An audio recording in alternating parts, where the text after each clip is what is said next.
Hello po, good morning. Ayan, update po tayo dito sa project namin sa Lumina. Phase 6 po ito, isang Athena SM. So bali guys, naghintay po kami ng 28 days para po sa ating slab. Tapos ang ginawa lang po muna ng team natin itong front extension. Kung mapapansin nyo, okay na po yung pinaka bakod natin. Tapos gate na lang ang wala dyan. Tapos dito nga po pala sa patwalk, ayan, sinimentohan din po ito ng team. Tapos meron na rin po tayong abang dito para po sa ating drainage. Ayan, 3 poste lang po ito.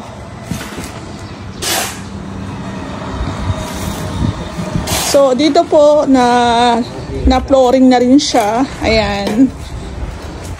So, dito po sa pinaka-back extension, naghintay din po kami ng instruction ni Sir kung anong gagawin dito. So, according sa kanya, yung pinto at saka bintana po sa likod is ililipat po dito sa harapan. So, let's see kung kaya po ng pinto at saka bintana ilalagay natin. Pero pag hindi, pinto na lang. So, ito po is natanggal na po yung mga tukod. So, marami pang gagawin. Plastering, flooring. Ayan, nagtatambak nga po sila kasi nga yung mga pinaghukayan dyan, kailangan tabunan. So guys, bukod sa plastering, magwa-wirings din po kami dito. Abang sa wirings, abang po para sa ating lababo. Kasama po ang lababo sa bird type. Bird type lang po ito, walang kasamang pintura, walang kasamang kisame, walang tiling works dito. So, ayan guys, plastering. Medyo matrabaho pa ito. Etong part na to, pinapasarahan ni Sir yung bintana na yan. Yan, sasarahan po natin yan. Tapos, etong pinto at saka bintana, ito po yung ilalagay dito. Ayan, shoutout ko lang kay si Sir, katukayo ni Ray. Hindi po kami lagi nakakapunta kasi busy sa Bacoor kasi tinatapos na po namin yon. Pero may gumagawa naman. So ito guys, yung sasabi ko sa inyo, yung pinto tsaka bintana, ililipat po dito.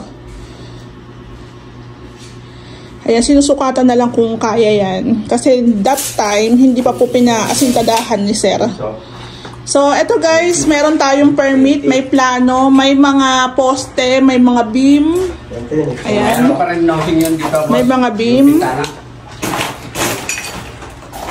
So, meron dito yung existing na tawag nito, yung daanan po ng tubig yan, parang drainage.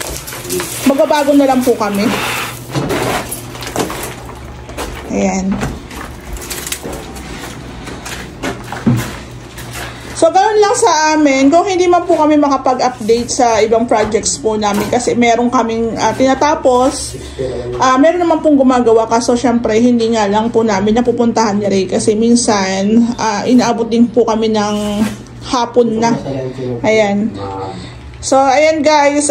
Yun na lang naman yung instruction ni Sir. Takpan yung bintana. Ilipat yung pinto tsaka bintana dito sa may harapan. Tapos, opening lang yan. Tapos dito po yung kanilang kitchen area. Ayan. So pipicturean ko na lang para isend ko sa may-ari para siya na makapag-decide kung saan po talaga yung saktong pwestuhan